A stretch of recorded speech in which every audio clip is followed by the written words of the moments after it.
Carol, Yes, sir. you get the roll, please? Vice Mayor Amy Speak is absent. Councilmember Brandon Anthony. Here. Councilmember Dan Landrum. Here. Councilmember Robert Spalding. Here. Mayor Chris Howley. Here. Thank you. First, we have approval of the minutes. We have minutes from when? Carol, help me. 8/24. August the 24th. And that's it for the work session.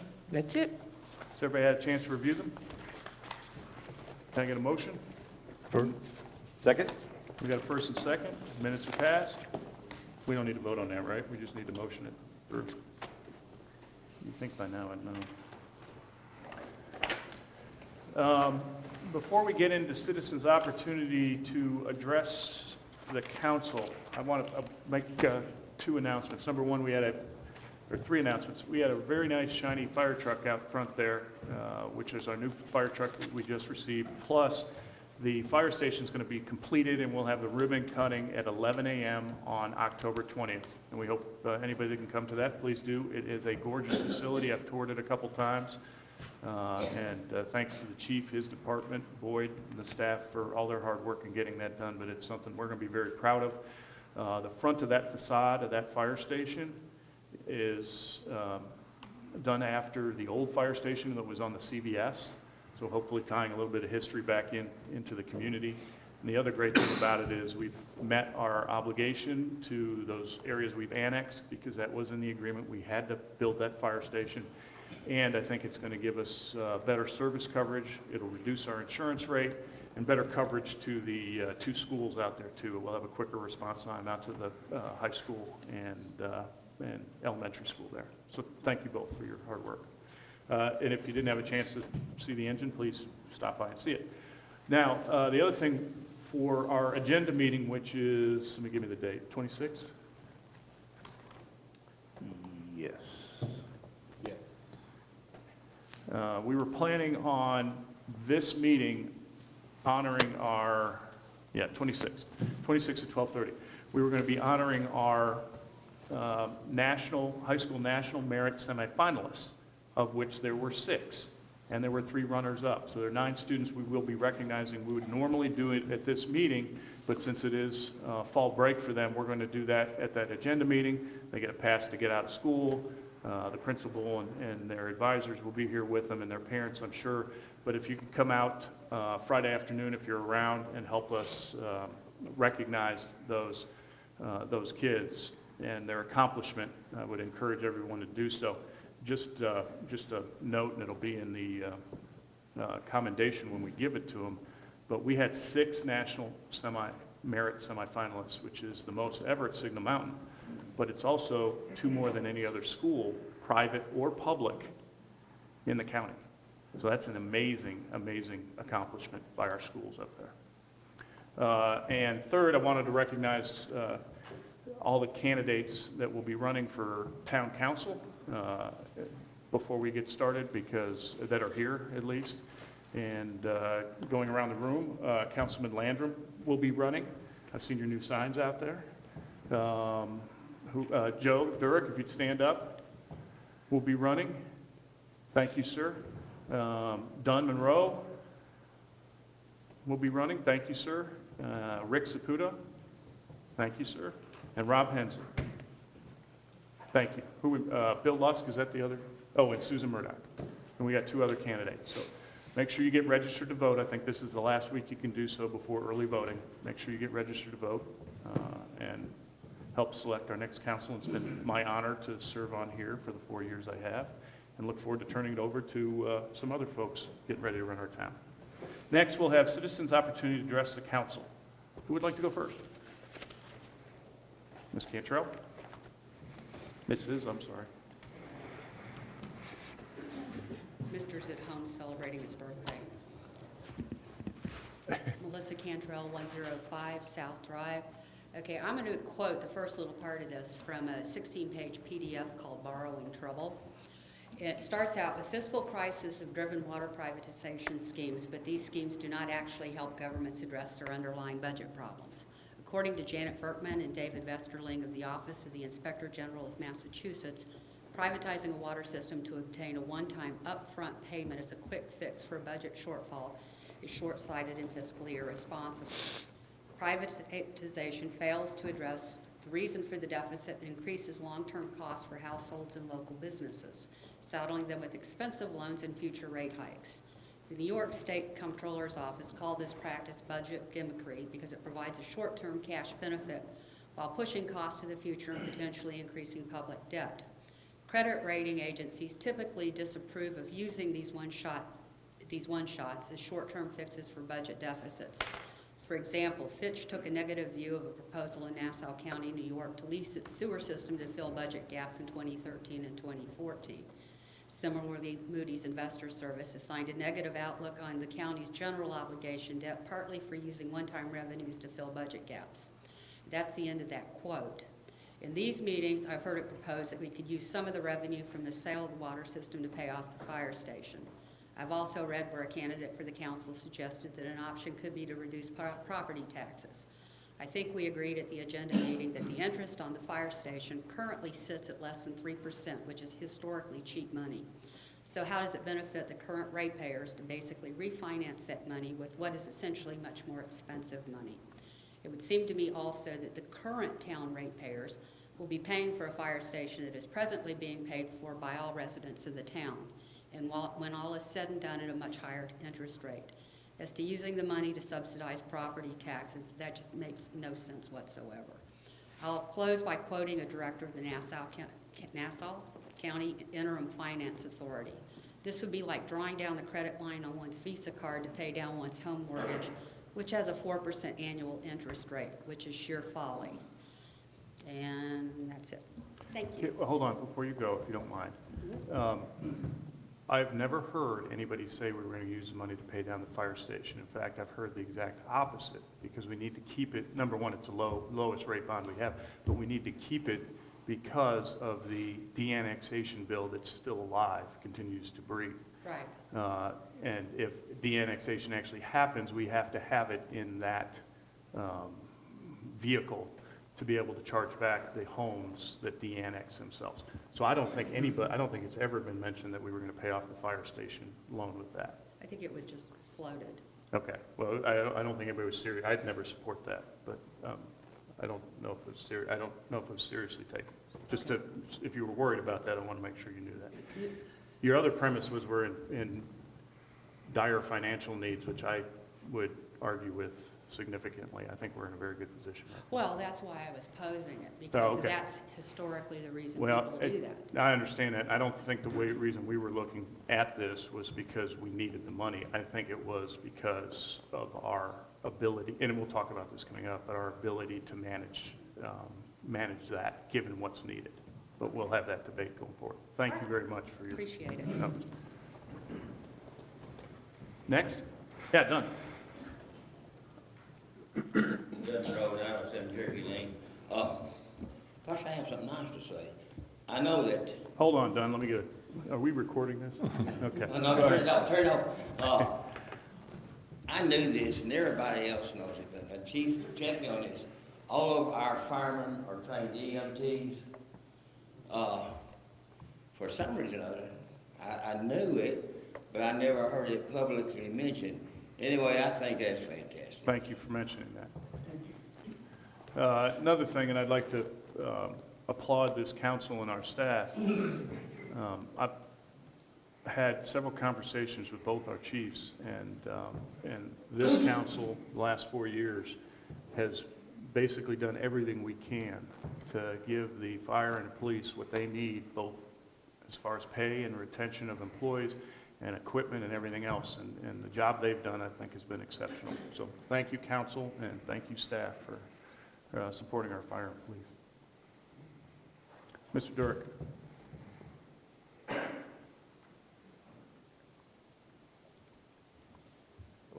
Joe Durek, 907 Kentucky.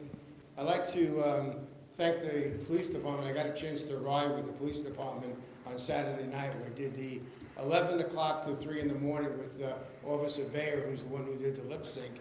And I learned a lot about how good a police department we have here. And I learned a lot about what they do on the midnight shift. We went to people's homes that reported the fact that they may be on vacation. We did all the touring. I got a chance to go out to the new fire station and have a tour of the fire station. It's absolutely beautiful. You've got a good home out there, for sure. And I just wanted to, personally thank the fire department for what they do, as well as the police department. And I had a great time with the 4 hours. And I've done it one time before on the swing shift with the other officers. So I'm trying to learn as much as I can about what the folks do, and they do a great job. Thank you. Thank you, sir. And I'd like to encourage the other candidates to, I'm open, I'm happy to talk to anybody to give you any information, since I'll be stepping down, or the other council members, or meet with Boyd or the fire chief or anything and do that. I commend you for doing that, so you know what you're getting into, but I just want the other candidates to know that if you ever want to meet, I've met with Joe, and we had some very nice conversations, and I appreciated that. I met with Mr. Hensley, and we've had some good conversations. And we're all happy to help any way we can to educate you coming into this new position. Who else would like to address the council? Ms. Haygood? Ann Haygood, 506 James Boulevard. I'd like to thank you all for ordering the MTAS viability study. That is very helpful. It gives us a clear picture of where we are. We found no surprises there. While the status of depreciation and capital assets show the system has been on the back burner for several years, the system has shown net profit for each of the 9 years reviewed, which is actually remarkable since we haven't raised rates in 6 years. A credit rating agency would look very favorably at the amount of reserves and lack of current debt that we now have. Our cash and net position are strong. Clearly, we do need to upgrade some equipment. The fact that it's still running and running apparently well, I think, speaks to the dedication and abilities of the staff of our water department, who are also well respected for their customer service. Significantly, water loss is in the acceptable range after straightening out that 2017 false report of 13,000% loss. Made no sense. But that our losses are so low is actually remarkable for a system of our age. We've had excellent scores on the sanitary surveys for the last 3 years. We do know that technology upgrades are needed. When those are in place, they will result in operational cost savings, improving our picture. No significant audit findings that mention the water system in the 9 years reviewed. We do have some succession planning needed, and with impending retirements, this is really the perfect opportunity for us to examine our water department restructure and build. And of course, MTAS has written a comprehensive rate study would be a good start, with the monthly base bill to cover all fixed cost and a cost per 1,000 gallons for all volumes. So the owners of the town water system, who are us, the ratepayers, have indicated with approximately 600 signatures on petitions that they really do want this issue studied fully before any decisions are made. And the things that they are requesting would be the MTAS viability study, which we now have, the MTAS rate study, the ad hoc group study, and a full study of the ownership options. So we thank you for looking at all of this. Appreciate it. Thank you, Ann. And I want, Carol, could you put in the record that we had 3 thank yous out of 4 so far? Just get that in there. Who's next? We're on a Oh, roll. come on, we're on a roll. Say thank you for I something, have Mary. a thank you. I have a thank you to the police department. There we go. They're just awesome, and I wanted. I'm sorry, let me stop you. Would you Oh, put, I'm so sorry. Mary Hudson, 1150 James. So I spoke at the last meeting about the speeding on James Boulevard. Of course, the town has changed the speed limit in the Old Town section. And so we're in the section, actually, we're right near Burnham Wood entrance. And so, I mean, really, I don't know about the people down along the golf course, but I know from the Playhouse on out, Thrasher Elementary, everyone talks about the speeding. So I was so pleased when one of the officers sent me a message on Facebook and asked me, it was a private message, if he could run radar in my driveway. It was on a Saturday, 2 weeks ago. So I said, of course, yes. He was only there a few minutes chatting with my husband, that he said, I gotta go. It was a teenager, 51 miles per hour, in front of our house, in an SUV, late to lunch with friends downtown. So then when he finally came back, we chatted and he had to go again. I didn't go out again. I don't know how long he stayed, but there were two, excessive speeders in the short time he was there. So I wanted to say, first of all, I appreciated them doing that. And I would like to request that we could have regular radar run on James, because I did notice even more patrolling on James over that weekend. I noticed it seemed like more people were driving at a reasonable speed, and they certainly have permission to use our driveway. So. Thank you. And then I wanted to also ask if the MTAS viability study will be reviewed and presented in a public meeting. And Haygood understands it, but there are those of us that would like to see it presented maybe on a screen. And also to ask you all to approve the resolution for a water rate study. It is logical to me, and it seems prudent, regardless of what the final decision is, that this would be the next step. Thank you. I've also seen, I've seen the police set up at the end right off Taft Highway where it comes off. They were shooting radar there, and I've seen them a lot on Timberlinks, and I think those are the areas we have identified as hot spots. So I appreciate you putting some time and effort into that, Chief. Good. Thank you, sir. Anyone else? Mr. Saputo? Did I pronounce that correctly? Pretty good. All right. I'll start out with thank you to keep the string going. All right. Some of this I'm just going to kind of take as I'm feedback. sorry, sir, let me Oh, you ask you gotta to put your name and name and address. address on the record. Richard Saputa, 216 Primrose Way. Thank you, sir. Coming out of your last agenda planning meeting, I guess there were some comments that were made that you had taken some actions, and I wasn't aware that it would be proper to actually take any action or do any business in a meeting that was for planning purposes of an agenda only, especially if that hadn't been announced publicly beforehand. I'll just leave that as it is. Now, to stick on the water issue a little bit, I've brought this up several times. Keep in mind that by state law, all excess funds from a municipal utility must be returned to the customers. So there is no question as to what would happen to the money. It need to be returned to the customers. You would do that if you were carrying a water system in continued operation by reducing rates, but since you cannot do that by reducing rates, the only option would be by direct payment. Now, it seems that you have a lot of road work planned, and there were mentioned on, a lot of road projects. Just from my experience, it seems to me that there's a lack of coordination between road work and utility work, and maybe even some lack of common sense on some parts on the water system work. And I can only look at my little experience when I had a leak right out in front of my house, and then had to be on a Sunday morning, but had the repair crew out there tell me, well, just a couple of years earlier, they had fixed my neighbor's tap right there and, basically dug the same hole twice. And they know that the equipment that was installed there was subject to corrosion. A wise man would say, hey, I dug a hole right here. I have two pieces of equipment. I might as well put in two new ones before I had to come back in. So that's something to think about. Now, getting on back to the road work and coordination of work between utilities and road work, it should be common practice for a municipality to say to all utility operators, including our own water system, hey, we're going to repave this road. If there's anything that needs to be done now or maybe in the next 5 years, this is the time to do it, and this is when we're going to be repaving.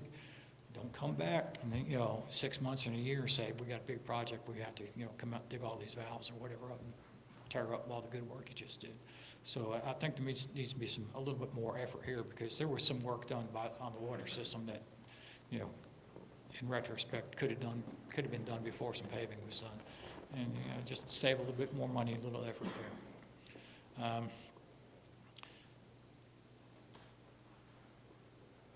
And I will say this, some things that inspired me, some things told me by the council that inspired me to run. I think I've heard some things to the contrary right here already this evening. I'll just leave it at that as far as what plans were, as far as what the water system, what was going to be done with the funds after that. But you know, you already told you what the answer to that is, and there's no choice there. That's all I have to say right now. Thank you. Thank you, sir. There, just to give a sense of that we are working with our utilities. The Old Town Road project, we approved we did all the water work and everything we needed to do ahead of time of that, knowing that that was going to happen, right? Okay. And for the most part, you check and work with the different utilities before we go through those processes of repaving? When we get our list of paving projects together, we send them out to all the utilities. All right. Thank you. Anybody else like to address council? Chuck? My name's Chuck Pruitt, 3711 Anderson Pike. May I show y'all my little... Absolutely. Thank you, sir.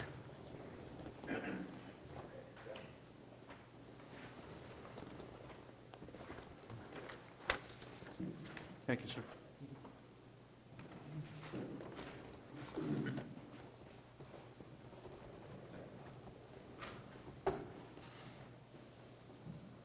And first of all, I want to thank all y'all for what y'all do, and the candidates running, and the police department, and the fire department, and the EMT. So Thank great. you. So thanks. All right, I'm noting that. What we have, and just on the what we're talking about is the storm drainage collapse at Pruitt's, and you can see the Pruitt's in the bottom center of the picture here.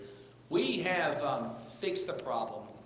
We're starting to put dirt back in the hole. And what's happened here is you can see the red X marks are going from hole 11 to 6 going across the road. That even the survey that we've got was not correct. There is not a stormwater drainage ditch that runs across the parking lot diagonally. So there's not as the survey and the plans show that's on record, I guess, is the way the stormwater is supposed to be existing, does not run that direction. We put a dye test in hole number 6. The dye test ran to drainage number 8, then to 9, and then into 11. So what we've done, and we've sort of, so the exposure for Pruitt's. Is there 1 to 5? Is there one from 6 to 5? Or do we not know? There's not a one from 6 to 5. So there's nothing? No.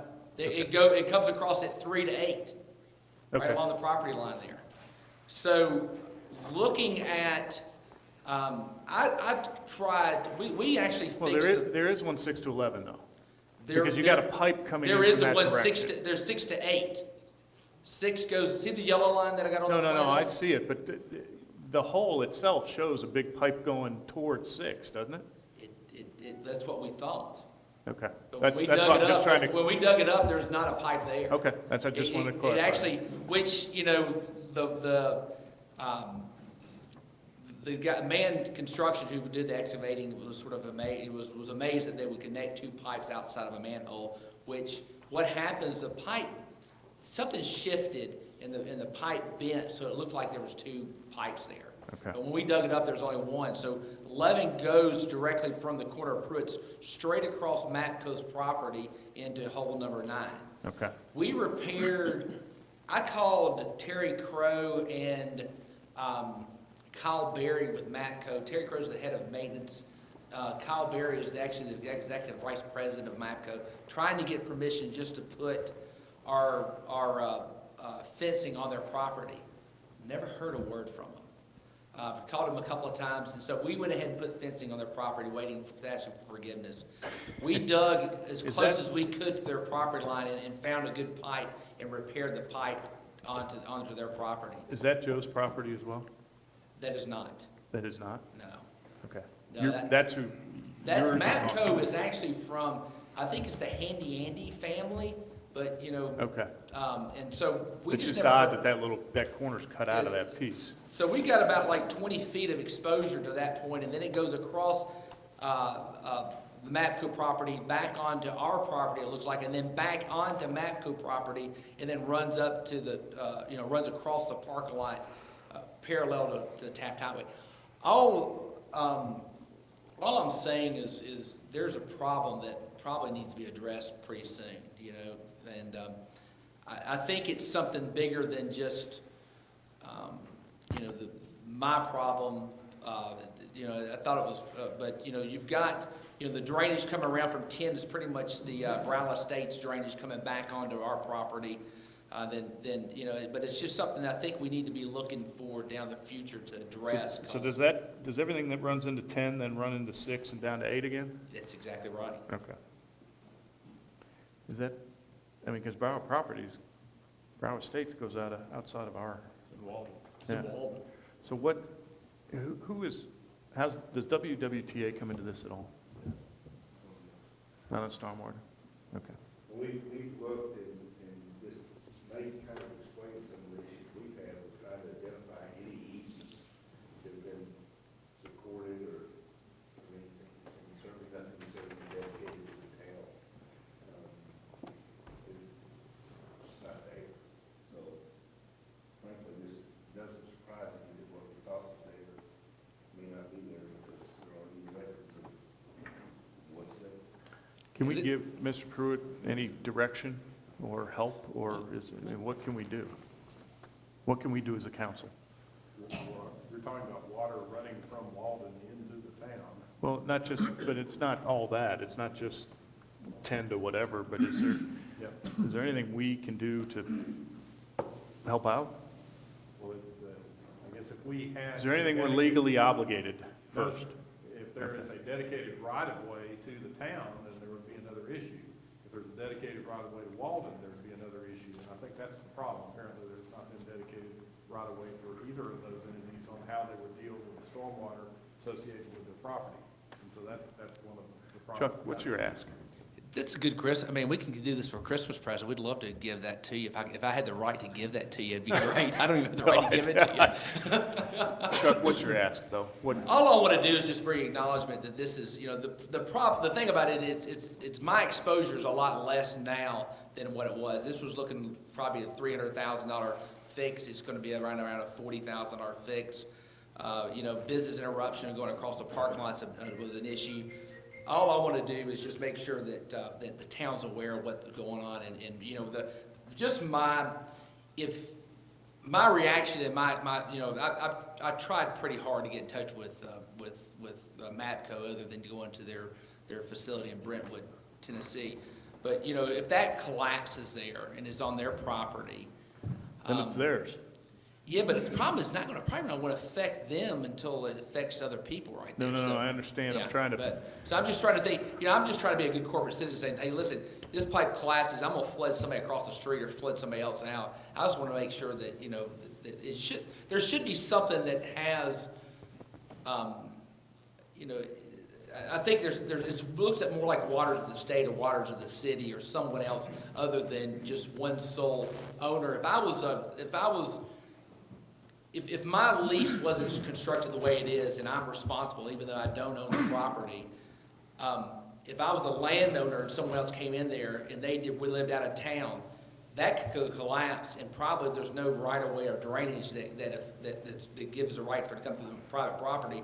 It could affect other people across the road and flood other people out.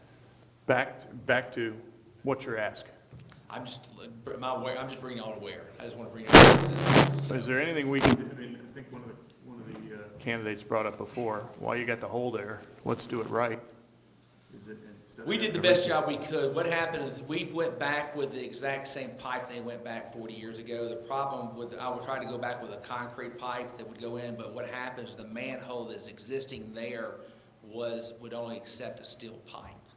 So we went back, and then apparently, which is technology, the steel pipe that's out there right now, the galvanized corrugated pipe that's out there, the technology is a lot better than it was 40 years ago. Okay. I think one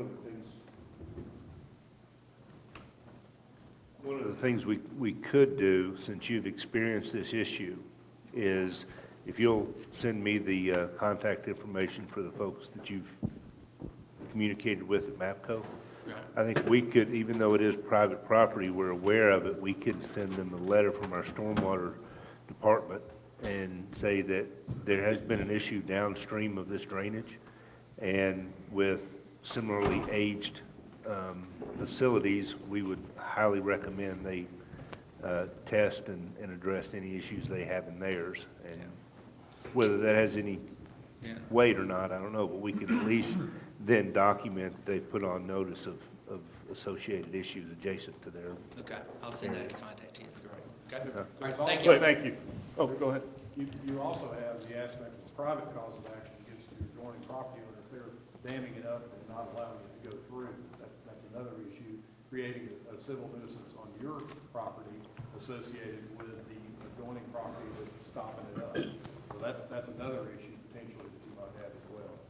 Bottom line, in all this stuff, it looks to me like there needs to be some sort of dedication of this stormwater area, and that can avoid you from having that issue in the future here, because that could be a town dedicated to the town would be responsible for the maintenance through that area, because it's got to go somewhere. Can you retro dedicate it? I don't think so. I don't, Just joking. I don't Just know that joking. Do we've not print that, please. actually ever accepted dedication of stormwater drainage on private property, but Well, and Going somewhere, you got to do that at least when you're dealing with the plats for development generally for that property.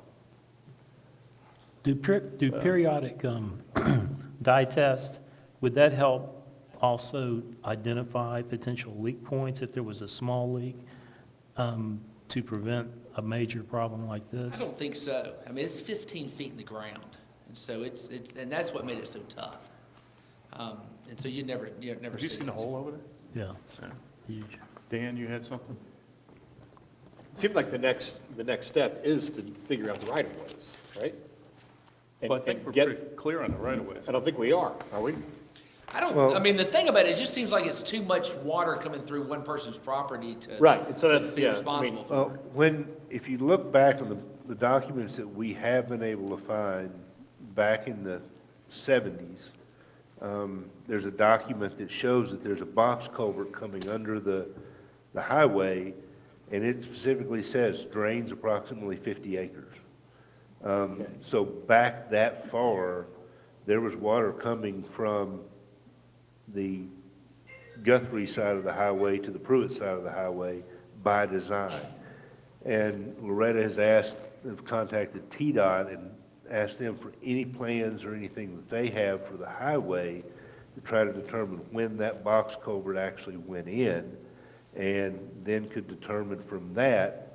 I mean, I think that drainage came through that property before it was ever developed. But this is the one that's all X'd out now. That's where you were thinking that box culvert was. There is a box culvert there. So it's been rerouted somehow. And that's something that the town didn't do. I think what you're talking about is actually the actual sewer easement, because I saw that plan that walks through it, and that does follow what the sewer easement does. Right, And but- probably at but one if you time that look- was joint sewer in. If you look right stormwater. on the highway, there's just a note, and it says box culvert drains 50 acres. And that's what they'll do when you have a drainage, whether it be a culvert or whatever. You do a hydrology study and look at the topography and say, what area drains to this point? And you've talked about coming down from the Danbury area and all of that, and it appears that in that hydrology study, they determined that at this drainage point, you're bringing 50 acres worth of water to that point. And again, that was back in mid to early 70s. It seems like it's entirely possible that the evolution of this thing was that the pipe that goes from 6 to 8 was done at some point when the parking lot was done, at some Right. point. I think- And not platted. Does that Right. seem possible? Right. If that is the case, how does that get platted? It can be dedicated, it's a question of whether the town would accept that. The problem that you have in connection with this area is, we're talking about 50 acres of land being drained to a particular location before there was development. the development that is occurring in this area is outside the town's control. So if you're dealing with Walden's drainage coming through the town, the initial drainage calculations may or may not have been sufficient at that point for the amount of flow coming through. Sure, but he can't just say, no, we stop that. No. He can't. do That, when you're talking about dedication, I mean, currently, if there's a drainage easement on private property, we now require that there's a note on the plat that says that it is a drainage easement, it's not dedicated to the town, and it's not the town's responsibility to maintain it. It's simply a record that shows water has to flow through here, and you have to let it do that. If it's an open ditch, so be it. If someone chooses to put a pipe in there and cover it up so they can do something else with the land, that's fine too. But in perpetuity, it is the property owner's responsibility to maintain that, not the town. Even if it's 15 feet underground in a parking Correct. lot. Now, the fact that it's on the plat wouldn't necessarily mean that it was responsibility of the town. And it could be platted, but that would be, somebody would have to go in and have it located, just like we have on a larger scale, like what we've done at Mac. You know, we know water comes out here, and we know how does exactly it flow, and you can camera it and basically GPS it and determine where all those go. There's nothing to say that we can require them to do that, or they have to do that. It's, again, it's private property. So, one other question, just trying to help me understand. This, Chuck, are you saying that the part that's Xed out, that there is still a sewer easement across? No, there's no sewer there. There's no stormwater there either. The sewer actually comes behind, runs behind the plaza there and runs out in front of Pruitt's towards the light post there, and then back, sort of does it like a triangle in front of Pruitt's is the way the sewer easement does. We actually had to get into the sewer between 9 and 11 on the drainage area, so it runs across that drive there. And there's an 8-inch PVC sewer easement, which, I mean, sewer that's, I mean, it looks good. The big issue, the big thing I would want for the city to do is at least spend some money and try to map this out professionally and figure out what is the flow of the water, what is the responsibility for, you know, for easement. Because what happens, I just don't want to be, somebody starts getting flooded across Taft Highway and they say it's my problem, or it's me that's causing the issue. It'd be nice to sort of figure out who's causing that issue, or what, you know, how does the water actually flow? Us doing that, would that hold up you moving forward on the We're fence? done, we're filling the hole tomorrow. Okay. So, I think we probably should, or at least put something together for the next council to discuss doing that. and it'd be nice to get Walden involved in, just because there's a lot of water that comes out from, you know, up there by First Tennessee Bank, there's a constant problem right there, and there's a hole in the ground right now, and that water goes right across the street. And that's all Walden. Into Walden there. So Walden needs a share in this deal. Really, the responsibility It should be the county. based on what we're talking about is, for Signal Mountain, is inter-property communication. To be able to communicate between property owners and possibly do a study, but basically send notice to MAPCO and to Walden and say, this is, you know, the responsibility isn't ours, but we want to let you know that this is a possibility. And understanding where is our, because there are pieces in here that are our responsibility. Yes, right. My understanding there, after going through this process, if you're doing more preventive maintenance, it can be a lot less expensive to catch it before it collapses than after it collapses. Understand. And so if I knew this was happening before, it'd probably been easier to go ahead and say, okay, guys, we'll tackle this we have a dry summer, and we can be, you know, there's other, this is happening throughout the country, and there's easier and better ways to address it than digging up a parking lot, so. Thank you, Chuck. All right, thank y'all. And I also want to thank you, the town owes, if we haven't said it before, but thank you for the easement that allowed us to put the fire station out there. We didn't have that, it would have been a lot more expensive, and we appreciate that. Every person I've had a chance to tell has heard that. All right, I just assure so you know, that the town owes you, thank you. All right, well, thank y'all very much, appreciate it. Anyone else like to, not normally, but we Just will. catch up on his bad. Rick Saputo, 216 Primrose Way. Since I have a drainage line running across my front lawn that drains the entire north side of Primrose Way, that need a replacement, but I plan to do it. If you're going to start doing it for people, I'll jump in line too. Thank you. Thank you. Anyone else like to address the council? Ms. Baker? Elizabeth Baker, 1 Carriage Hill. So, first I gotta start with my thank you. So, I wanna thank the police department, the fire department. They're all in my neighborhood, taking good care of it earlier today. Scared the heck out of the dogs, but that's okay. Anyways, so, I'm what they call a wonk, somebody who like loves government process just because we really find it interesting. Like, I'm the type of girl who's like counting down the days to January so I can head to Nashville to check out some of those, committee meetings.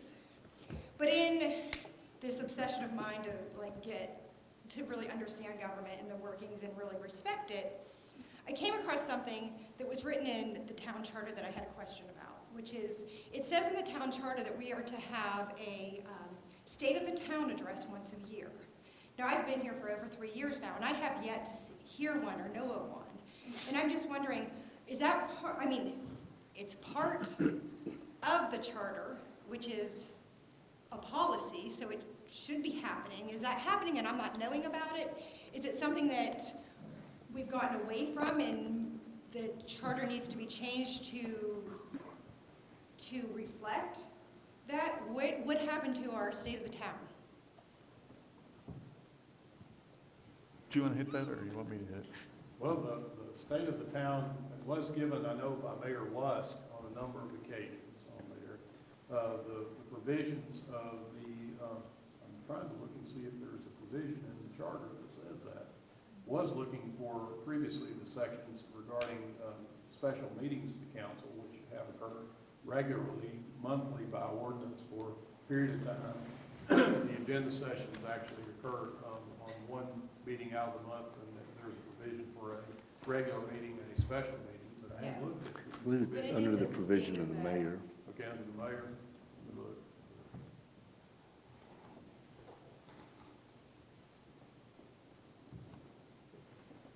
Let's see. There's a provision, let's see.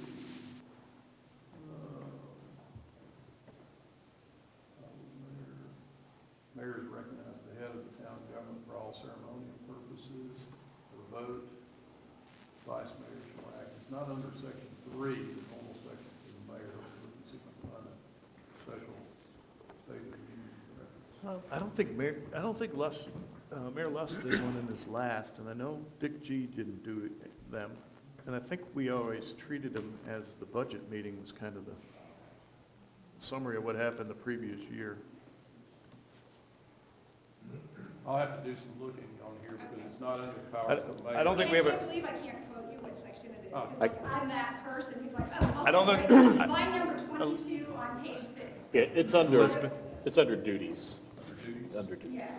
I don't think we have a good answer for you. And that's fine. I think the last one, I don't think Bill did one in his last year. And then when Dick was mayor, I'm pretty positive he didn't, and I think it's one of those things that just kind of Like I said, didn't I get just done. find it very interesting, and I was reading through the charter the other night, just as bedtime reading.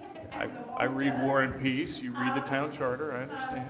And just kind of looking at, comparing some different town charters throughout Tennessee, and I had noticed it and realized that I had never heard.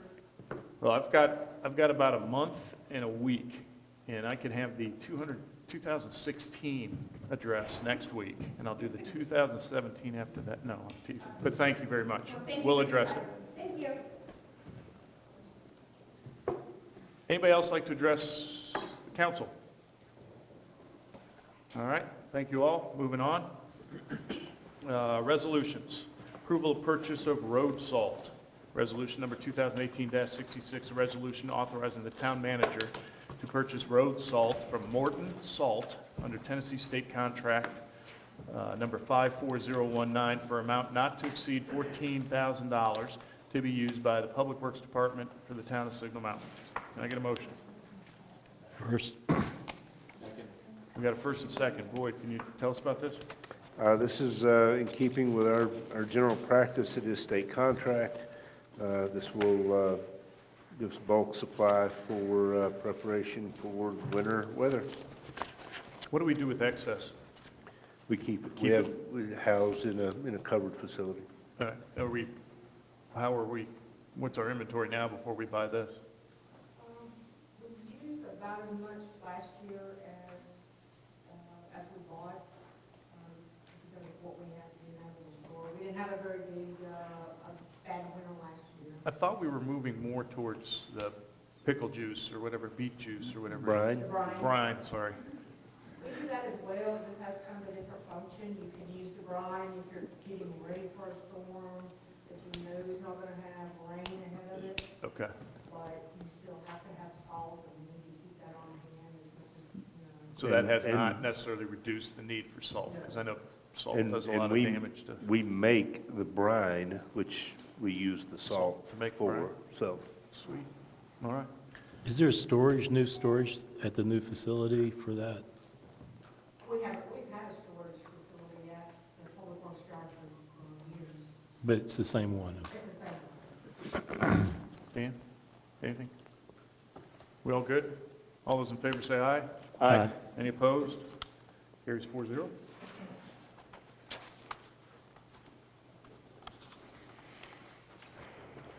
Next on the list is resolution number 2018-67, resolution authorizing the chief of police to accept a grant from the Tennessee Highway Safety Office in an amount of $15,000, which will result in payment for equipment and overtime to be provided as a highway traffic safety grant for law enforcement activities to reduce speeding, aggressive driving, driving under the influence, and non-seatbelt usage for children and passengers within motor vehicles in the town. Can I get a motion? Second. We got a first and second. Really not a lot of discussion needed in this, unless you want to go again, over it it. is, grant we've utilized for multiple years, and it's extremely beneficial. Great, another grant. Good work. Thank you. Any discussion? All those in favor say aye. Aye. Any opposed? Carries 4-0.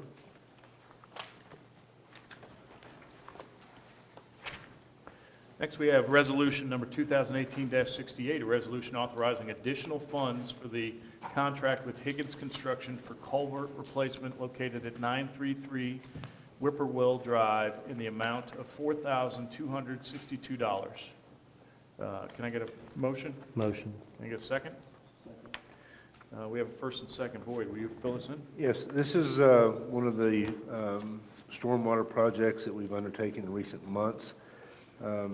As is often the case, these are engineered given anticipated utility conditions. In this particular one, they found that the utilities were located significantly deeper than anticipated, and that meant additional excavation and work. One of the main issues was a structure that had to be built, and since we had to go down deeper, that structure became larger. And then excavating, as you know, we are on a rock, so that creates other issues, additional backfill, gravel, and all of that. So this is all the result of the infrastructure that we're replacing having to go significantly deeper in the ground in the work and materials that were involved in that. When they originally sent this change order, it was at a figure of $5,568. On reviewing that, I realized that in calculating the change for the pipe and everything, they also included the cost of the pipe in their linear foot base number that they started with. And the cost of the pipe didn't change. So we went back to them and they backed that out. And that's why we're at the 4262. Good catch. In addition to that, Loretta and I have talked about establishing, to the extent possible, a requirement in the future that as we start to do these projects, we have the utilities located. So they come out and mark them so we know what utilities we're going to be dealing with. But we may have the ability to also require them to what's called pothole those and tell us exactly what depth they're at before we do the engineering. So if possible, we're going to begin doing that as well. But And we normally put contingency into these projects, so this blew right through the contingency, correct? No, this was a base. Was it okay. Yeah, it was a unit price contract, so everything was set. Absent something like this coming up, we wouldn't have needed a contingency, but Okay. the utilities were simply at a different depth. That changed the engineering and the placement of the pipe, and we're only dealing with the additional costs with having to go deeper into the ground. Budget-wise, we're fine? Yes. Okay. Just to understand, so what's the process? Do they notify you, Loretta, that they've run into a snag, or do they let you know, Boyd? How does that work? Yeah, they'll let us know, we start putting these down on the side, we have an inspector on the side, and we ran into the problem while they were under construction. And at that point, it's a little bit late to try to get, utility to come up there and lower or move the facilities. Because such a delay in the project, it would cost us about as much to have the contractor there on site not doing anything. So in this, instance, what we did is, step back and look at it, see what we could still do, make the pipe work, the slope work, and everything work. Hydraulics, everything get around the utilities at the location that they're at the depth. Okay, thank you. That's. We ready to vote? Any other questions? All those in favor say aye. Aye. Any opposed? Carries 4-0.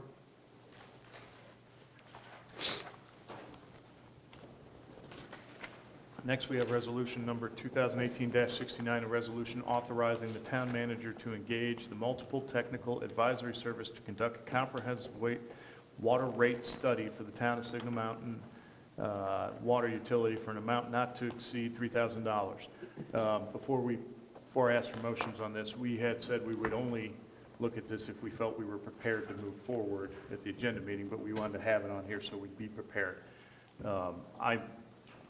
I'm fine with whatever council wants to do with this, but at the same time, if there is, if we have not made the determination if we're going to sell or not, it might not be the best thing to go spend this money right now, because that may change, the study may change depending on what the decision is if we're to sell or not. So it'd be kind of $3,000 thrown away. And that's probably a decision probably won't come till the next council. I mean, and we're going to talk about this in discussion, but I've read through the MTAS study, and they said, you know, to me, they've said all but, number one, there wasn't a whole lot in there that we didn't know already going into this. But there was nothing in there saying, strong to say, hey, we should keep this. There wasn't anything strong to say we should sell it either. Well, actually, there was. Go ahead and read that. All right. In their conclusion, it is not an impossible thing to maintain this system, but it will take dedication by all involved to make changes in each of the 3 areas identified. When you say it is not an impossible thing, that's pretty strong admission that this is something that is not going to be easy, and we knew that going in, and you may want to look at this. So I think it's a pretty strong word, and the conclusion is veiled as they have to be, because they have to be neutral. But, and I'm not arguing to sell. We're not going to vote if we're going to sell or anything else. So But you everybody are- wants to get mad, go ahead and get mad. No, I'm not mad, but you are and discuss, definitely but saying it with a bias towards selling. Absolutely, because this report's come back, I've studied it, I've negotiated the whole thing, I've been more involved than anybody, and I think the town needs to. If the next council decides it doesn't, that's fine. I'm not going to be in that decision. So But can I agree with you and say that we should table this authorization until we have a chance as a council to For the rate? take a look at the MTAS? for the rate study?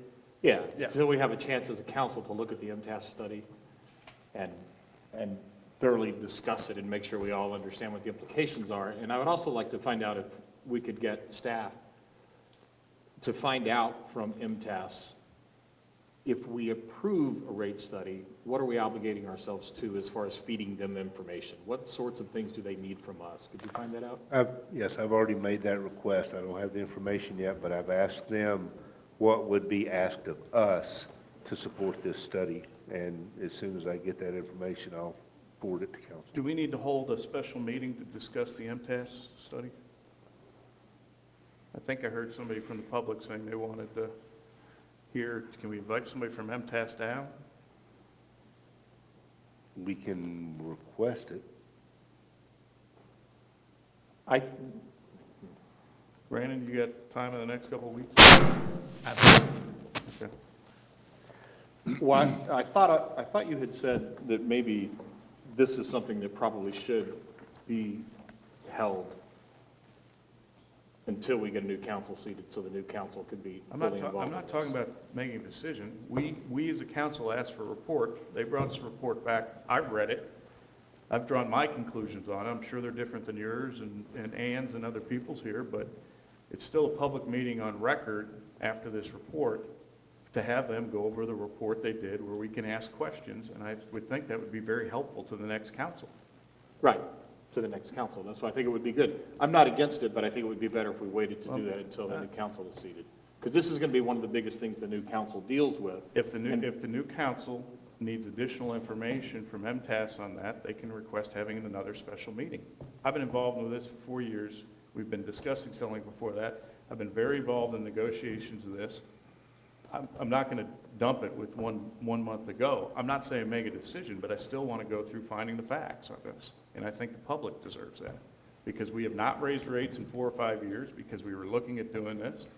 For people to say, hey, we're in a financial position or bad financial position because of decisions made by this council is not true. It was a previous council that made the decision to look at doing this. We just continued that effort. That's not what we're talking about now. We're talking about whether it's prudent for this council to have a meeting when we're just about to have a new council, which I may or may not be on, that's going to be heavily involved in making one of the most consequential decisions. And I think the more information and things we can get down for that council, I would hope they would thank us. I have to agree. I think that this is information we need to know. It is. And it can't hurt to order it now. I don't know what the time is on, what the turnaround time is on this, but this is money well spent. Can you see if next week, during the week at some point, MTS can? I can check. Just as a reminder, I'm out Oh, when do you leave? the 11th and then the following week. I'm going to be out of town for, Thanksgiving? let's see here, I'm trying to remember the date. The 29th through that Thursday, that Monday through Thursday, whatever. And I have a festival in Black Mountain, North Carolina, the 21st through the 26th. Can I make a suggestion? Yes. Why don't we start with me contacting MTask and see if they're even open to that possibility? I don't, frankly, don't know.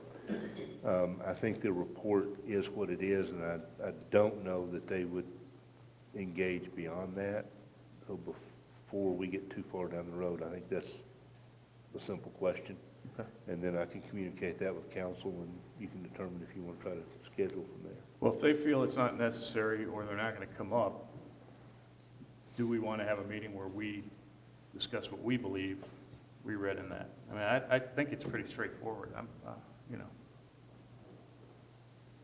Well, is the rate study going to be affected? I mean, I hear what you're saying about money maybe not spent wisely, but, you know, Well, the rate study could change. I think the effects of the rate study are going to change depending if the next council decides to keep it or doesn't keep it.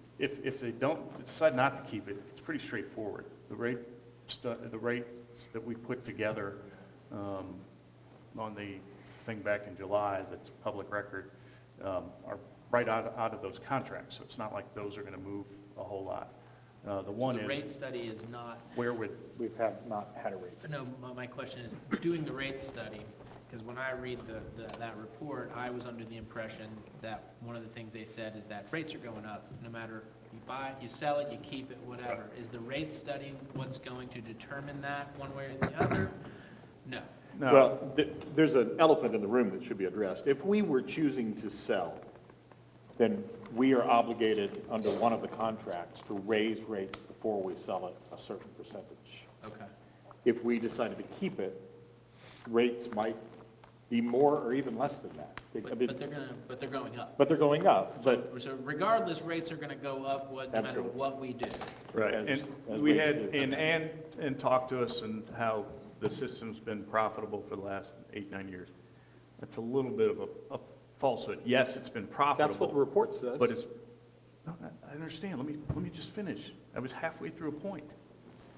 Yes, it's true, but it's because we have not put the money back into the system or built up the additional reserves we need to maintain it, okay? So if we had back before this council even got seated 4 years ago, they said, look, we really want to look at this, and we're not going to build up the reserves to get too high, because, you know, it'll be basically, if we look at selling this and you know, we'll have all this extra money, and as somebody else says, portion of that has to go back to the taxpayers and all that good stuff.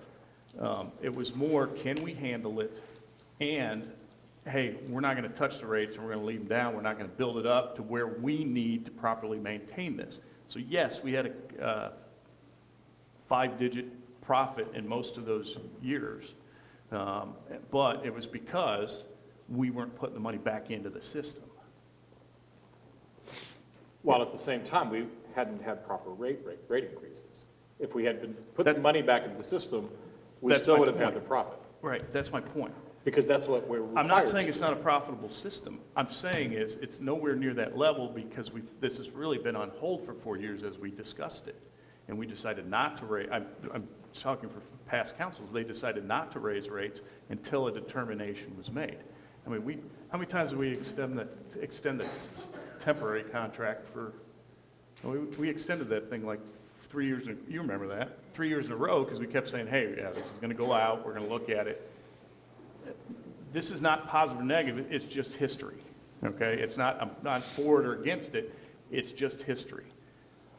So we can make determination to just have a rate increase, basically. We could do that now. They did that 11 and 12, the previous council before I got on, raised rates twice without a rate study. Any council, the next council could do it without a rate study. I think it's important before you spend the $3,000 to look more seriously if you're going to sell it or not.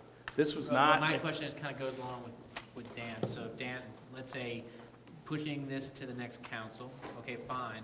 We know we have to raise rates, so would it be most prudent then save $3,000, go ahead and raise rates, put off the MTS and all the rest of that to the next council? Because we know that has to happen, just do the heavy, at least a small percentage of heavy lifting. Well, I last. thought that made a lot of sense, because regardless if it's the exact appropriate rate it's supposed to be, at least you're starting to bring in the reserves you need if you decide to keep it for the additional staff, for the additional costs of the water to meet everything else, so you continue to build up those reserves now. This was not a great testament to keeping it. I mean, I was hoping it'd come out and say we should sell it or buy it.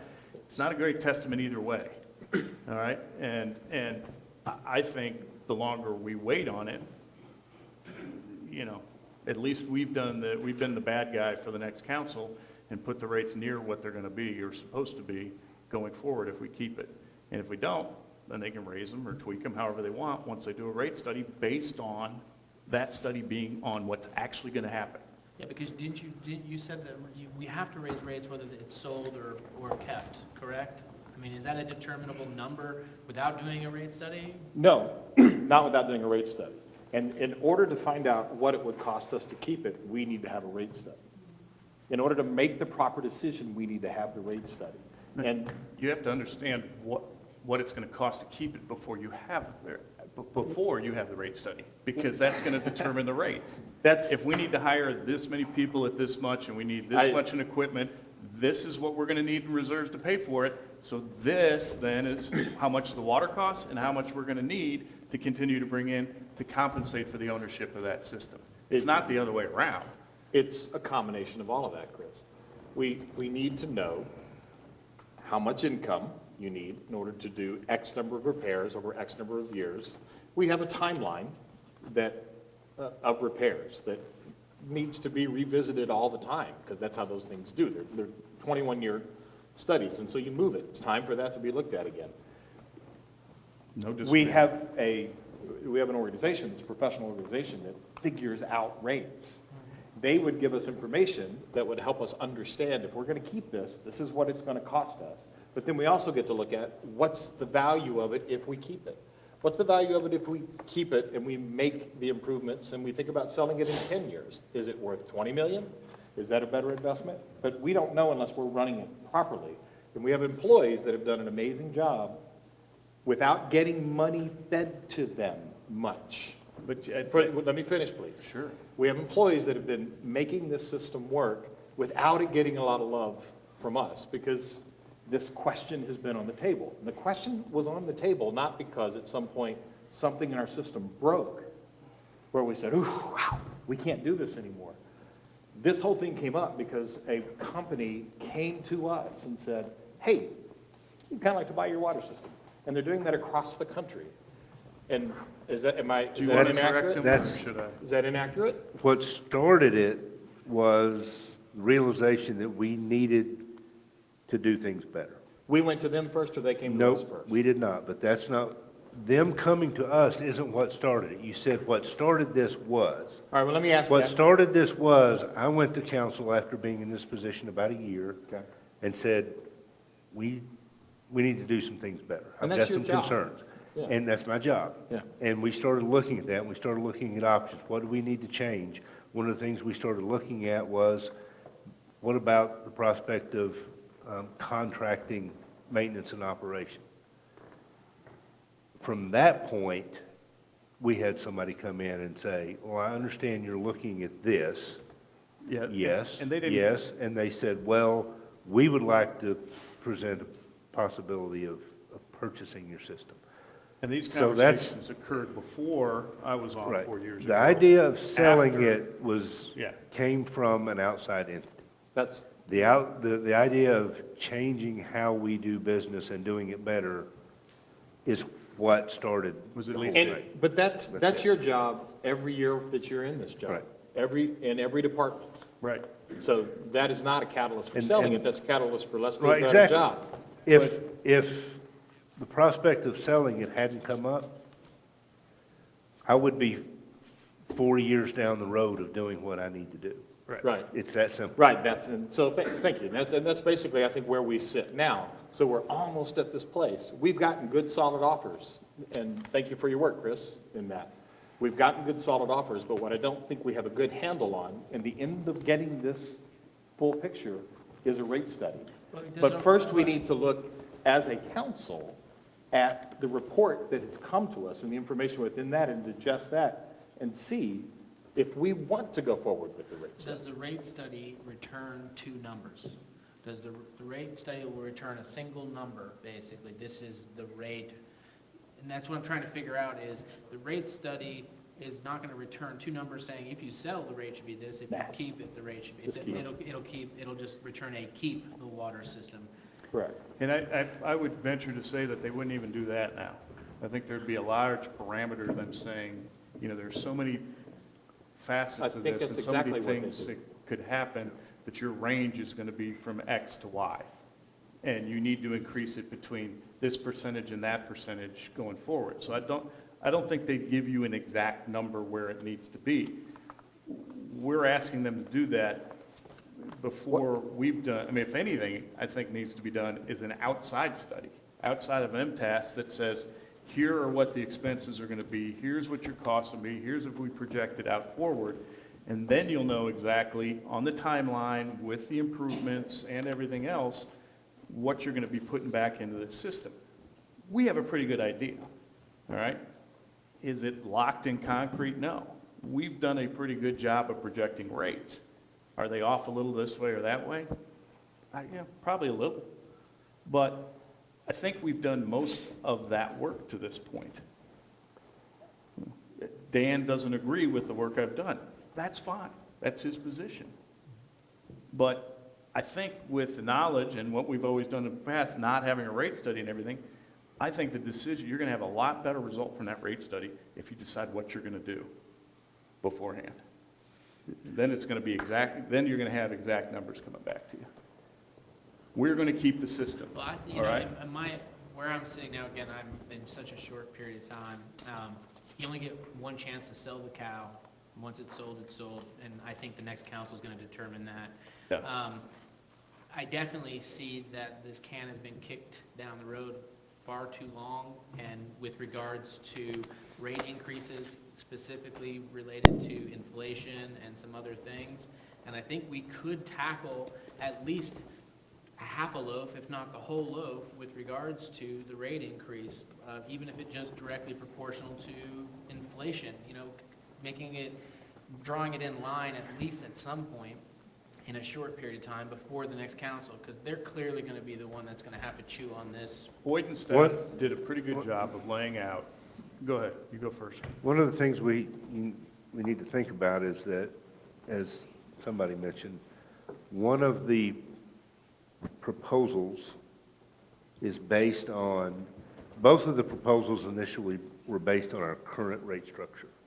And we did that on purpose to set a commonality. Then we went to them and said, okay, now if you see a better scenario for you and us, feel free to bring it to the table. So we get to a proposal that's based on, from where we are now, if we raise rates 8%, the price goes up this much. And off the top of my head, I don't remember what that is, okay? If we change our rate structure right now, that whole proposal becomes moot because we no longer have a baseline. Just something to consider there. Second, from a PR standpoint, on top of that, you're better off. This is going to be a hard sell. No one likes the rates to go up. Oh, no. And to sell it more than once is going to be an even harder sell. Why didn't you do your jobs to know what the rates should be in order to make this thing work properly? I think that's a legitimate question that citizens ought to ask us. We ought to ask ourselves. And that's all I'm saying. That's what we need to do moving forward and not do it twice. Right, and the only false premise in that is that right now, the increases we've talked about for the two different companies are set by the contract. So, I mean, I don't know how you'd argue with what we came up as projections for that. And that included, the only thing you could is Tennessee Americans based on that additional charge they put in for whatever, we increased it at 4 or 5% per year. The one area that's unknown is what the towns would be. But what I was saying before is Boyd, in our 3 or 4 public meetings we had on this, Boyd and the staff put together a pretty good synopsis of where we needed to spend money to get this system where it needs to be. Here's what the rates have. Here's what the wages have to be. This is a percentage increase. This is the additional staff we need. So you had an increase in costs in that human capital piece. Here are the fixes we need to do over a 10, 15-year period. Here's how much they cost right now compared to the other projects we've done recently and had to do it, and that was a piece. Then there was an upkeep piece in there, and they did a pretty good job of it. Was it exactly right? No, but I trust them, they know the system. And so that third rate, if the town keeps it, was based on the lower of the two contracts water rate, plus then putting in the capital necessary, or generating the capital necessary that was laid out by Boyd's proposal in the public meetings for keeping the system. So it's based on logic, it's based on those numbers. But not a study. Right, but it's based on what we've done in-house and have not cost the taxpayer a dime. It's based on all the facts we had going forward. I'm not sure you're going to get any good answers until there's a direction we're pointing these folks. You're not going to get a solid rate until we tell them what direction we're going. And pretty much for the two, it's going to be a rubber stamp because it's based on a contract. So why, if you decide eventually to sell this, would you spend the extra $3,000? What if it didn't cost $3,000 and citizens paid the $3,000? That's fine. I mean, what do you mean, what if it didn't? It's not the money. The thing is, it's not the money. I'll sell something. No, I know, but it's not the money. It's the fact that our due diligence is to know what our options are fully. And I like this H2 no thing that we've seen. No water? to know what our options are, Oh, to no, fully. K-N-O-W, Yeah, sorry. to fully know what our options are. We don't until we get this done. We're so close.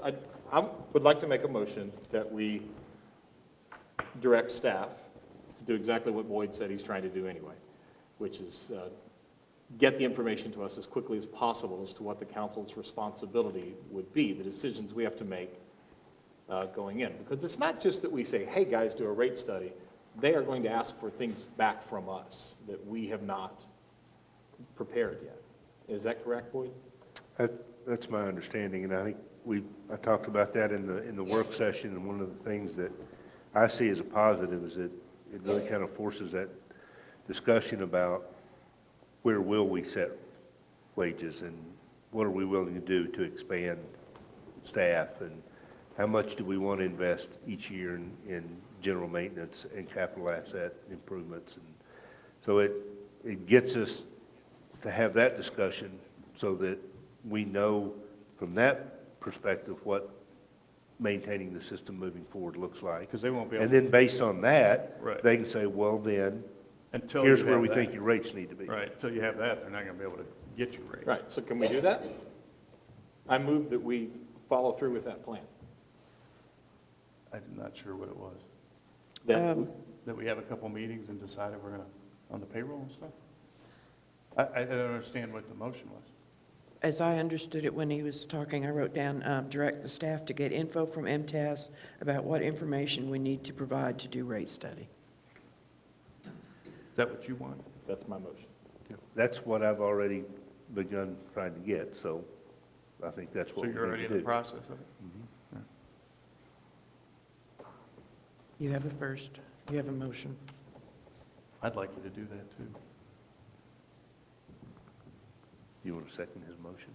I think you can do that without a motion, but. Do I hear a second? I'll second it. We got a second. Any further discussion? So, I agree. I mean, I hear what you're saying, and then I think it's important. My thing is still coming into this halfway. It just seems to make the most sense at some point to just for us to make some decision to push the rates, or at least address the fact that they haven't been, because whether we keep it or sell it or whatever the next council decides, to pass on to them more kind of ambiguousness makes me a little uncomfortable. So I would like to, I agree with what you're saying, and I think it's important, but I would like for us to at least look at the, like coming up with some number. You said 8%, but if we did 4%, if we come up with something, at least, even if it's symbolic, that it's sort of like it's saying, look, we need to be in line for this capital improvements and all the rest of this stuff that needs to happen. But here's what, Go ahead, Dan. well, here's what you do if you do that. If we did what you said, let's say we raised it 4%. We decided to sell to Tennessee American Water Company. We'd have to raise an additional 4% before they bought it. That's our agreement. That's what the contract says. We would have done it. No, we wouldn't have. Yes, if we raise rates now, it's before the contract. You're not hearing what I'm saying. If we raised it We don't have to 4%, necessarily, we don't have to raise rates. What we could do is we can even just put an ordinance that says, rates will be raised with inflation from here on forward, or, what I mean? Like, it doesn't necessarily have to Yeah, be. and the even- contracts are signed. I'm sure they wouldn't, I'm sure that's something we take out saying that we did do it. But or the we happy have- medium may be going with the lowest rate on the rate projection that was done between the three options, because then at least you're handling at least you're getting to the lowest rate. They'll have to raise it later, but it may not have to be much more than that. which was not done by a rate study, and if our water company needs attention, this town has never had a rate study, as far as we can tell, historically, and it might be needing some attention now because there hasn't been a rate study, and it would seem the proper way to do it when we have this facility, somebody who's very knowledgeable of our system that just finished a viability study, to do a rate study so that we then establish a rate that makes sense. Absolutely, no, but what I'm getting to is, we're talking about a rate as a number, this number versus that number. Sure. What I'm proposing is more in terms of, so there is an ordinance that says the city council will have a balanced budget every year, every fiscal year. We could put in something that says the council will not kick down the road rate increases in the future based on inflation or something like that, because that's really what has led to this position where now we are possibly going to sell the water or not. I think, and Boyd can correct me, TPUC does what he's saying basically. TPUC sets up rules that we have to be solvent. We have to, right? Am I correct? Perhaps I'm saying it incorrectly. I think through audit, if we are not self-sustaining, if we show loss for more than, or the second year. It's more than 2 years. Then we're considered at risk. And they can take it. And they set your rate. But, right. Right, but we showed a profit because we didn't put money into capital improvements. That's, So, is that correct? We spent $1 million not only, last we year. just, we spent 900,000. Yeah. So to say, building those reserves you can't just, and it's easy in these discussions to do that. We were profitable because we didn't do this. Right. Well, it's not totally accurate. Right. You really have to, for a long period of time, we haven't invested as much as we should have in the system. I understand. Now, that's one of the things that brought us here. How do we get better at doing that? But to say that over the last few years, we have been profitable because we haven't put money into the system isn't really accurate. That's not, either. And So, if I said that, I misspoke. What I'm saying is we're not building our reserves to the level they need to be for the improvements that need to be made down the road. So Okay. I didn't mean to say we weren't spending it. We're doing everything we should to maintain the system in the best possible for current use. What we haven't been doing is putting the reserves away for the improvements that will be coming down the pike. The other option is we just go ahead with this. that was one thing I was trying to recall too. We have a motion and, do we have a motion? We have a Second motion on and We the have a second. tabling? motion and a second On tabling. on the table. Oh, tabling. No. No, Yeah. no, not to table, no. A The only previous, you mo- mean from a past The only meeting? official motion is the one that's currently, So, We did not ask, I did not ask for a motion because we were going to discuss it first, Correct. right?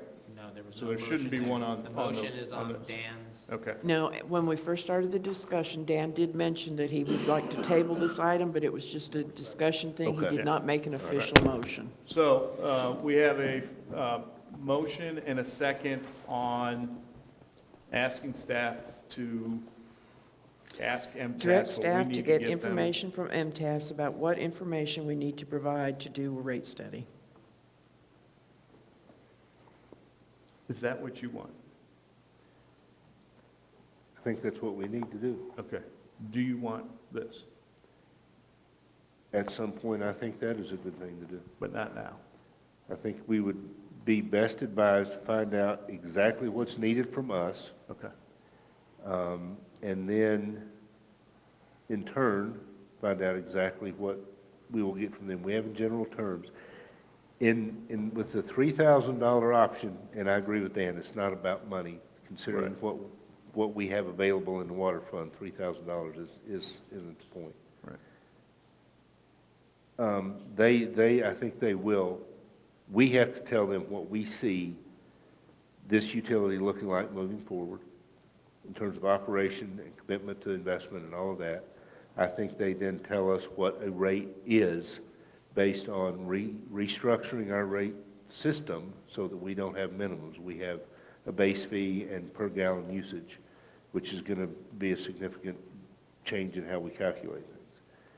But they will also come in that instance, since they are telling us this is what the rate needs to be, they will come and do public meetings, I believe, on that. So all of that, I think we need to nail down and get in place. And once we're comfortable with that, then I think the rate study is what we need to do. Okay. We have a first and second. Any other discussion? All those in favor say aye. Aye. Any opposed? Carries 4-0. So this is on the agenda. How do I get rid of it for now? Table? Okay. Make a motion I to make- table. All I'll right, second. thank you. We have a motion and a second to table resolution number 2018-69, a resolution authorizing town manager the Municipal Technical Advisory Services to conduct a comprehensive water rate study for the town of Signal Mountain Water Utility for an amount not to exceed $3,000. All those, or any further discussion? All those in favor say aye. Aye. Any opposed? Tabling carried. So when's that table to? Until someone brings it back. Okay, so it just hangs out there? Yes, it's indefinite. Okay. Do we have anything currently tabled hanging out there? Not that I'm aware of. Okay, good. All right, next, ordinances. First reading. Do I have a copy of this? Oh, okay. I'm sorry, it wasn't in the signature packet, right?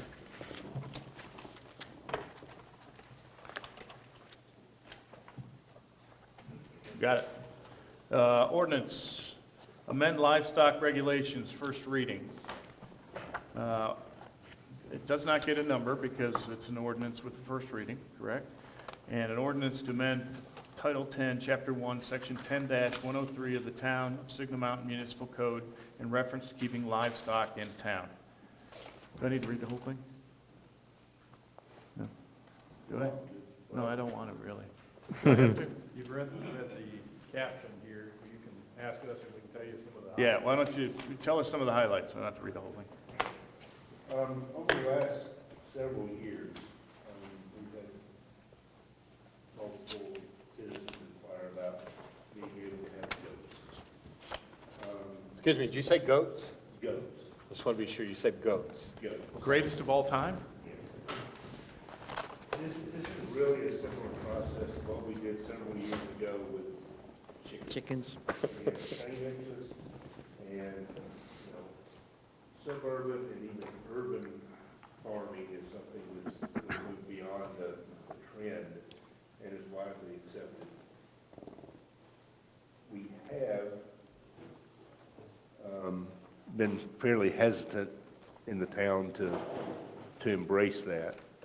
Several years ago, we did, on a trial basis, pass an ordinance that allowed anybody in residential district to have chickens. They were restricted and you had to get a permit and all of that. And there was a sunset on that ordinance. So we would try it for 1 year, and if there were issues, then that would be that.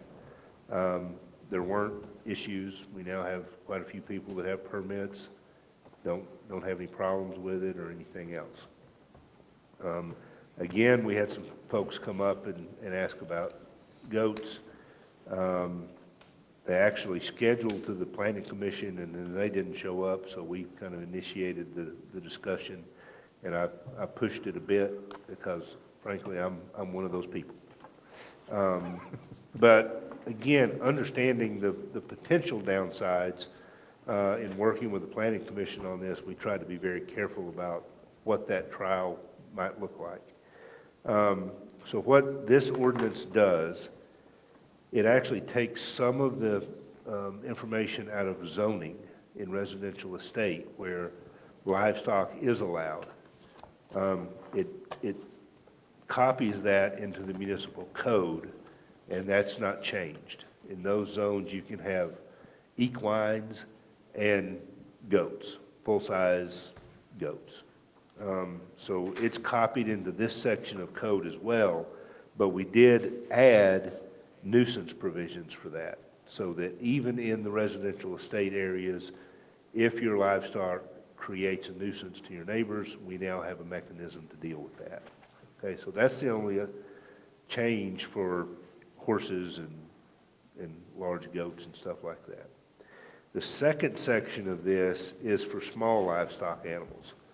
And we tried to write this so that it has some flexibility in the future, and that if this doesn't go well, Section 2 can be removed and Section 1 stays there, and we still have the nuisance provisions for other livestock.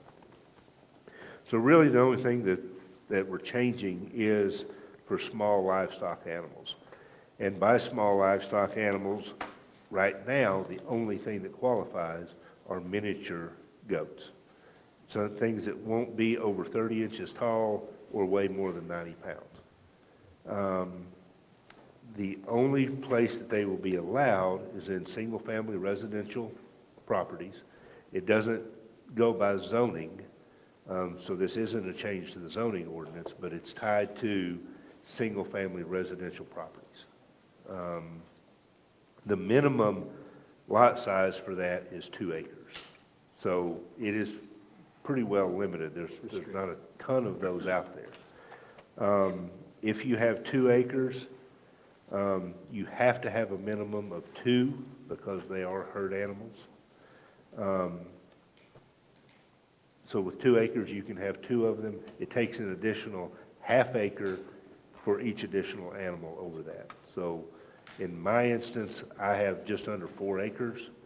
So I could have at most 4 goats, because I could have one for 5.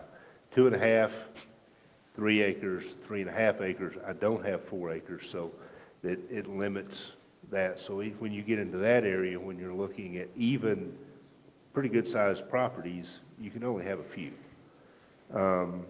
There are restrictions on the structures. There are additional setbacks to property. There's setbacks for streams.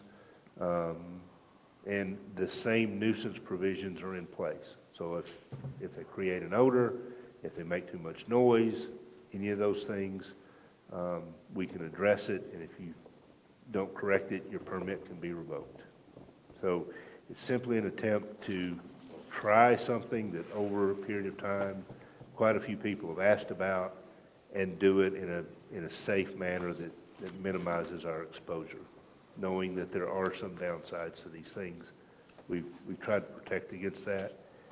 If it does create an issue, the ordinance, once it's set on second reading, we set a sunset provision, and at most, it is in place for a year. And if there's a major issue ahead of that, council has the ability to reverse it.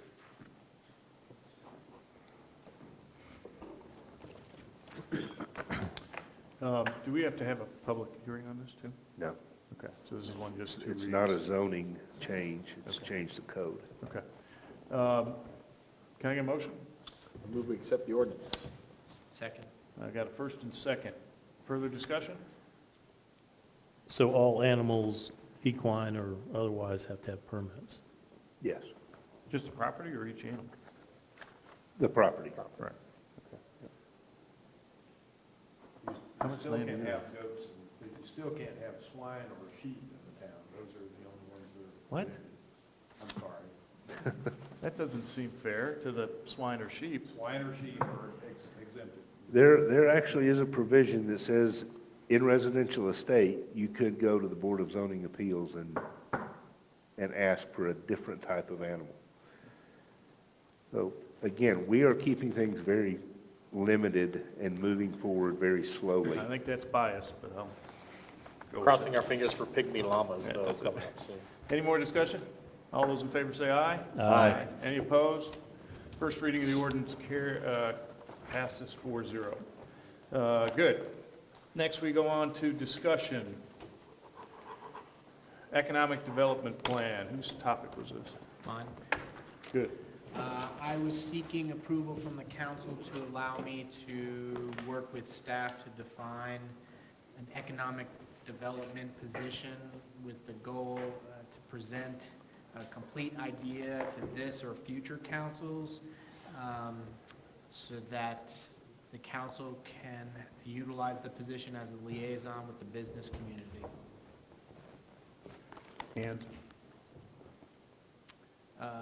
where are we? Or have you done that? Or I is that haven't your done that. discussion? I was, it's for discussion so that I can have I think it's a good idea. approval from the council's backing basically, so that when I start working with I think staff, with the using loss- staff resources to do this. I think with the loss of the MBA and the other issues up here, I think that's a good deal to at least look at this point, and we'll have enough information for the next council to make a determination. Since this is the only place we can discuss this, I think it's a fantastic idea, for one. Keep in mind, small towns are changing, like ours.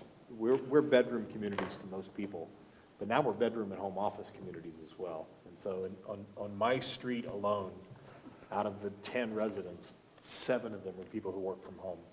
And so there's a new breed of, there's a new class of needs for that as well. And had some discussions with some other folks that even, someplace like the MAC, might have some sort of gathering center or some, or maybe in town hall, just some services to help people who work from home. Because being somebody who's been self-employed for a long time, every now and then it would be nice to actually be together with another group of self-employed people as well. And as a self-employed person, I never felt quite right wanting to get involved with the MBA because that felt more like it was bricks and mortar. So there's that whole class of workers up here too. Yes, no, well, again, and I had some discussion with Mr. Monroe about it, and this is not a chamber of commerce. The objective is not to drum up and have more businesses come up on the mountain and turn this into Disneyland. This is basically to help facilitate the people that already live up here, the businesses that service the community up here already, and kind of, develop what is Signal Mountain, what is the percentage of people like that? There are people up here that represent, a broad spectrum. You had mentioned hodgepodge. That was something that was, a lot of those things, this position could help deal with some of the amenities that Signal Mountain provides and connecting people, from Alexian Village to, the churches. And I would like to think in more longer terms, the idea of being able to extend this position to an extended olive branch to Walden, because a lot of people that live in Walden shop and utilize Signal Mountain and vice versa, and it would be a good way for us to kind of, bridge the gaps across a lot of communities. Yeah, I think it's a great idea, and thank you for taking it on. Anything we can do to since there is no more MBA up here, and hopefully get some of the properties that aren't being utilized right now, get some tenants in there, I think it's a great thing. So you really don't need anything from us. You can move ahead with this. I would hope you would do that and maybe bring, if you can, by next agenda meeting, bring something to us to take a look at. Okay, will do. Thank you very much for taking that on. Yes. Any other comments on that? We've already met and discussed it, and we'll move forward. Something Sam and I have talked about on the front end, him helping with that, and we're Thank you, Sam. get started. Any other discussion items? All right, not hearing any, go on to other business. Brandon? Any other business? No, sir. Dan? Bob? No, they didn't meet this month because of the fall break for the Centennial. Okay. Will we get an update, hopefully? We're within 6 months now. We're getting Yeah, right there. we hopefully sometime the end of this month, we'll have something to bring Okay. back here. Yeah, I think we need a pretty comprehensive report from them by the agenda meeting this month. And that'll be something that's in the record for the new council to come in too, so they're up to date. Anything? Yes. Okay. As part of the approval process for the James Boulevard project, it's in final review, as you know, we've bid it, approved it, that then goes to TDOT for concurrence. One of the things that they've asked for is a letter from the town acknowledging that the additional costs are our responsibility. We have drafted that. The low bid on that was $1,099,369.50. It outlines that the federal funds obligated are $464,960, and that we will be responsible for the remaining $634,409.50. They asked that this letter come from the mayor. Since it is, we have discussed this and everybody's agreed to that, since it is a formal acknowledgement, I would bring it to the council for a just acknowledgement and authorization for the mayor to sign and submit this to TDOT. Make a motion, we allow the mayor to sign this. That's it. Any discussion? All those in favor say aye. Aye. Any opposed? Carries 4-0. Thank you. Along with that, we will be filing for what should be a final extension to that grant process that will move us through the contract period. And with this, hopefully, we will be entering construction phase very shortly. Bill, That's all I any- have. Oh, sorry, is that a, Bill? No, sir. All right, I got two issues, actually one. Schedule going forward, just so everybody can know. 10:26 is our next agenda meeting. It'll be at 12:30 at the regular time, and again, we will be honoring the national, the 9 students, the 3 runners-up, and the 6 that made it as National Merit Honor semifinalists. So please get the word out and get people to come here. I think it's important we do so. We will also have an update from the Centennial Committee. We will have an update on the economic development position, and I'm sure there'll be some vibrant and fun discussion on the water system too as well, if you want to attend. And that's not what it'll be limited to, but that'll be some of the highlights. On 11/12, we have an election on 11/16. Since we were notified. 11/6, sorry, 11/6.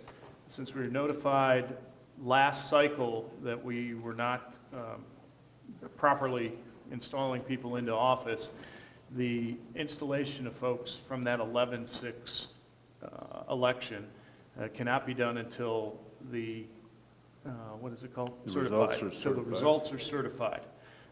So that will probably most likely force this council to still be in session for the next regular meeting, which will be November 12th. So just make a note of that. How does it affect us Most- one way or the other? Well, if they're not sworn in, it's, But if they are, it's after the certification. Can we still plan for the? yeah, I'm getting there. That was my question. Okay, yeah, I'm getting there. So right now, the planning is for swearing in on November 17th, and that's a Saturday. What we'd like to do, if all the candidates are fine with it, is have a meeting right after that swearing in, and you'll be contacted by Boyd if you're one of the prospective winners. I'm sorry, yeah, our town manager, on if you want our town judge to swear you in, or if you have somebody else that you might want to be. But we'll do the swearing in. It'll be followed by a meeting with your orientation, your new council person orientation, an election of officers. And your first official meeting then would be November 30th, which would be an agenda meeting. So right now, that's the tentative schedule. So we have a town meeting on the 17th? No, it'll be the meeting, the swearing-in meeting, and then they'll immediately have their first meeting right after for orientation. Just an orientation? Right, election of officers and that sort of thing.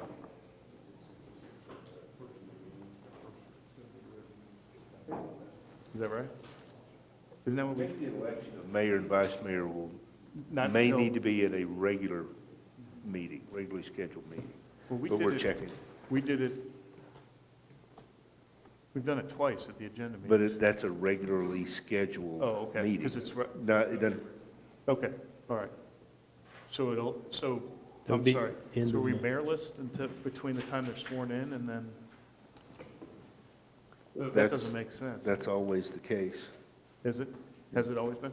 I mean, previously, the issue we had was the charter says that you're sworn in the Saturday after the election, But we can't do that anymore. and we can't do that. State law kind of trumps that, and we can't swear them in until they're qualified, which in this term means the Certified. election results are certified.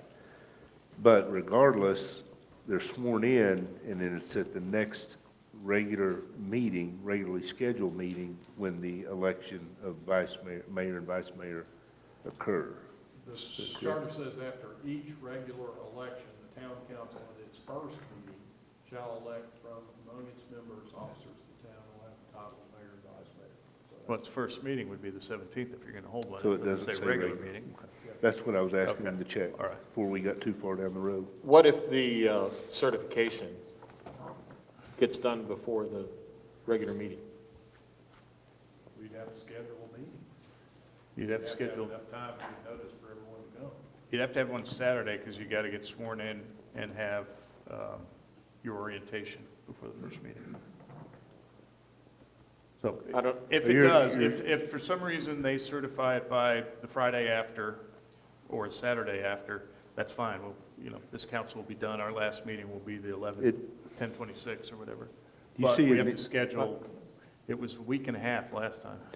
Right. Do you see an issue with, if they certify the results on Friday, You won't have time to notice. and we, You got to have notification. I of the mean, meeting. we're going to have a meeting the following Monday. So swearing folks in on Saturday and then expecting them to conduct business on the following Monday, I don't know that that's, And I don't think we have anything major that's going to be, so. Well, the water company's So pretty that's major. our tentative. that's Well, our- I have a couple more questions. Sure. Thank you. If I'm no longer on the council, do I come to that Monday meeting? If the election has been certified, whether or not new people have been sworn in? We have to have a quorum of people on the council to do business. If you choose not to come, you. That's not my question. My question is if there's been a certification. It's until the person has been certified and qualified as the elected official, yes, you should come until that has occurred. Well, And- the and swearing they've been in. sworn in. And they've been sworn in. And they've been sworn in. So we are in our seats until they're sworn in. Even if the certification with has it? taken place? Because they have not been sworn in as their. Yeah, you have to be sworn in. Right. But they have been voted out as members of the council. In my case, I would have been voted out as member of the council at that point. It's not a vote out. Your term goes, you're not being voted out, they're being voted in.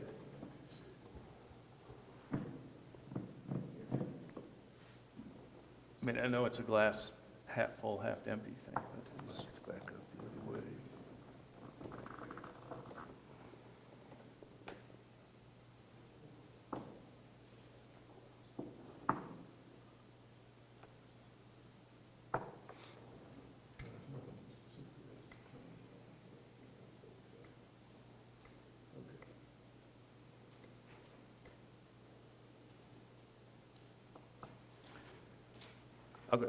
While you're looking at that, I'm going to keep going if that's okay. All right, that's the tentative schedule unless we hear differently from our attorney. And it's not anything we're voting on, we're just making it public so you, the public, know kind of where we're landing on this. Most likely won't be certified by the Saturday after. Hasn't been the last 15 election cycles. So we are making plans so we can have proper notification and everything. That's what's most likely to happen. If it does get certified, as soon as they're sworn in, this council will step aside. that's the problem. So our last meeting may be on 10/26, maybe on 11/12. But the baton of power in this town will continue on, and there will be no civil unrest. Wait, there's a baton? There'll be no civil unrest, there'll be no discord, we will be in total control. Best of luck. Anything else?